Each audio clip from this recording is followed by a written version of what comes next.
Welcome back to my inner sanctum. I'm your hostess, Countess Elizabeth, mistress of the macabre. Sometimes man will go to any lengths to bend nature to his will. One such way man likes to bend nature is to capture animals from the wild and put them on display. However, what most people don't realize is that the animal remains wild, and sometimes things go awry when man falsely believes the beasts are tame. Today, my fiends, we will look into one such case where a wild beast strikes back against its confinement. Today we will investigate the case of the famous orca, Tilikum, of SeaWorld Orlando. So, let's get settled into our seats and try to avoid the splash zone so we can explore our grotesque curiosity. Tilikum, nicknamed Tilly, was a captive killer whale that spent most of its life performing in SeaWorld Orlando. He was captured in Iceland in 1983 at the age of 2 and sold to Sealand of the Pacific in Victoria, Canada. Tilikum was involved in the deaths of 3 people: Kelty Byrne, a trainer at the now-defunct Sealand of the Pacific; Daniel Dukes, a man trespassing in SeaWorld Orlando; and more famously, SeaWorld trainer Don Brancheau. Tilikum was the largest killer whale in captivity. He measured 22.5 feet, or 6.9 meters long, and weighed about 12,500 pounds, or 5,700 kilograms. His pectoral fins were 7 feet, or 2.1 meters long. His fluke curled under, and his 6.5 foot tall, or 2 meter dorsal fin was collapsed completely on his left side, just so you know the dimensions of the beast. He was quite the specimen. While killer whale attacks on humans in the wild are rare and no fatal attacks have been recorded, as of 2019, 4 humans have died due to interactions with captive killer whales, and Tilikum was involved in 3 of those deaths. On February 20th, 1991, Kelty Byrne, a 21-year-old marine biology student and competitive swimmer, slipped and fell into the pool containing Tilikum, Haida 2, and Nuka 4 while working as a part-time trainer in the Sealand of the Pacific. The 3 whales submerged her, dragging her around the pool and preventing her from surfacing. At one point, she reached the side and tried to climb out, but the whales pulled her back into the pool. Other trainers threw her a life ring, but the animals kept her away from it, ignoring the trainer recall commands. She surfaced 3 times before drowning, and it was several hours before her body could be recovered from the pool. Tilikum was moved to SeaWorld Orlando on January 9, 1992, and Sealand of the Pacific closed soon afterwards. On July 6, 1999, a 27-year-old man, Daniel P. Dukes, was found dead over Tilikum's back in his sleeping pool. Dukes had visited SeaWorld the previous day, stayed after the park had closed, and evaded security to enter the tank unclothed. An autopsy found numerous wounds, contusions, and abrasions covering his body, and his genitals had been bitten off, all allegedly caused by Tilikum. As stated, the man was naked when entering Tilikum's enclosure, explaining the bitten-off genitals. What has never been uncovered is why the man was naked in the first place. What do you think he was going to do with an orca? Anyway, despite numerous cameras around the inside of the pool that were supposed to monitor the well-being of the whales, SeaWorld claims the event was not captured on camera. The autopsy concluded that Duke's cause of death was drowning. The medical examiner reports no drugs or alcohol were found in Duke's system. The most famous death perpetrated by Tilikum is the death of his trainer, Don Brancheau. On February 24, 2010, Brancheau performed a Dine with Shamu show with Tilikum. In this setting, guests ate at an open-air restaurant while watching the performance poolside as the orca was exercised and fed. As part of the end of the show routine, she was at the edge of the pool rubbing Tilikum's head. Dawn was lying with her face next to Tilikum on a slide-out, which is a platform submerged in about a foot of water. SeaWorld claims that she was pulled into the water by her ponytail. Some witnesses reported seeing Tilikum grab Brancheau by the arm or shoulder. He reportedly scalped her, then bit off her arm and swallowed it during the attack. The orca moved quickly, pulling her into the water and drowning her. At least a dozen patrons witnessed Brancheau in the water with Tilikum. Employees used nets and threw food at Tilikum in an attempt to distract him. Moving him from pool to pool in the complex, they eventually directed Tilikum to a smaller medical pool, where it was easier to calm him. After about 45 minutes, Tilikum released Brancheau's body. The autopsy reports said that Brancheau died from drowning and blunt force trauma. Her spinal cord was severed, and she had sustained fractures to her jawbone, ribs, and cervical vertebra.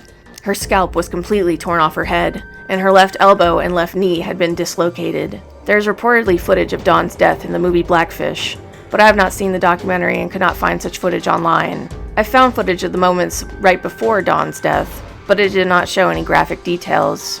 Instead, here's the footage of one such attack on a trainer in SeaWorld in 2016. As you can imagine, something similar happened to Don Brancheau.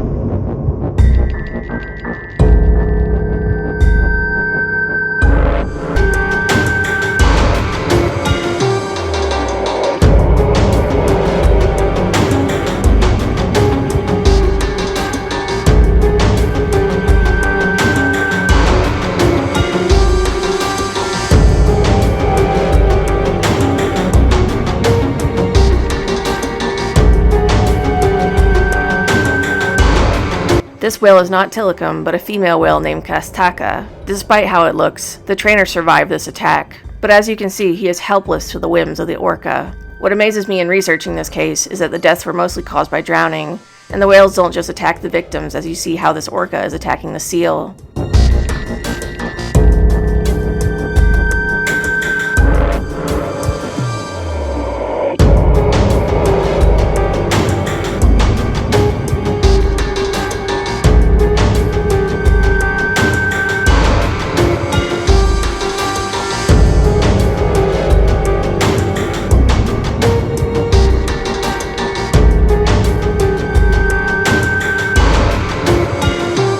And in case you couldn't tell, the seal didn't make it.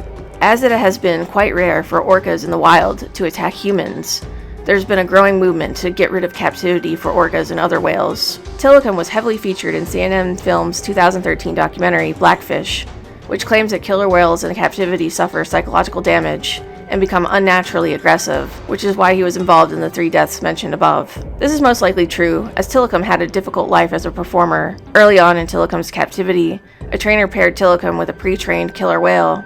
If the trained whale performed the behavior that the trainer wanted, but Tilikum did not perform it, the trainer would punish both whales, depriving both of food. The trained whale became sufficiently frustrated and would attack Tilikum, raking him from head to tail with bleeding tooth marks. Nothing like this has ever been documented for free-living killer whales. This was the beginning of a tormented life for Tilikum. Ken Balcom, who spent 4 decades studying killer whales, states that locking Tilikum in the box for 14 hours a day with whales who were hostile to him probably led to psychosis. As early as 1981, writer Eric Hoyt had observed, captive orcas in SeaWorld and Marineland have held trainers underwater, nearly drowning them.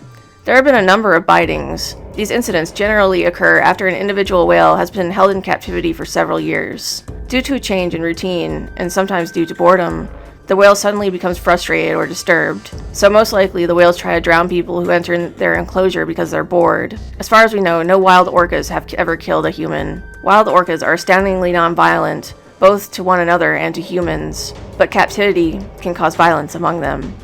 Violence never seen in normal killer whale society. Violence seemingly stemming from the frustrations of so unnatural an existence. SeaWorld announced in March 2016, Tilikum's health was deteriorating, and it was thought that he had a lung infection due to bacterial pneumonia, a common cause of death in captive and wild whales and dolphins. And on January 6, 2017, SeaWorld announced that Tilikum had died early in the morning. The cause of death was reported as a bacterial infection. Tilikum had endured a bizarre existence. He was involved in the deaths of 3 humans. The start of all these troubles was that the life Tilikum was born and built to live in the sea with his mother and siblings and social group, and all had been taken from him, and in its place, humans substituted an existence deformed solely for our own amusement. Perhaps the lesson of Tilikum is that he was so capable of having a life that he was also capable of having a life tragically gone wrong. As Herman Melville also wrote, "There is no folly of the beasts of the earth, which is not infinitely outdone by the madness of men." Well, that was truly a grotesque tale. As I have stated, I have not seen the documentary Blackfish. However, my fiends, I have seen Tilikum perform. As far as I can recall, nothing was out of the ordinary during the performance, but I can say he is a huge whale. What I didn't know at the time was the abuses that these whales face in captivity, and I can see how that could lead them to go psycho. I just figured that they were reverting to their wild instincts, because at the end of the day, they are just wild animals taught to perform tricks for food and our amusement. May the souls of those lost rest in peace. Thank you for watching the video. Subscribe, like, and share if you would also like to keep exploring our grotesque curiosity. We will meet again in the darkness of the night.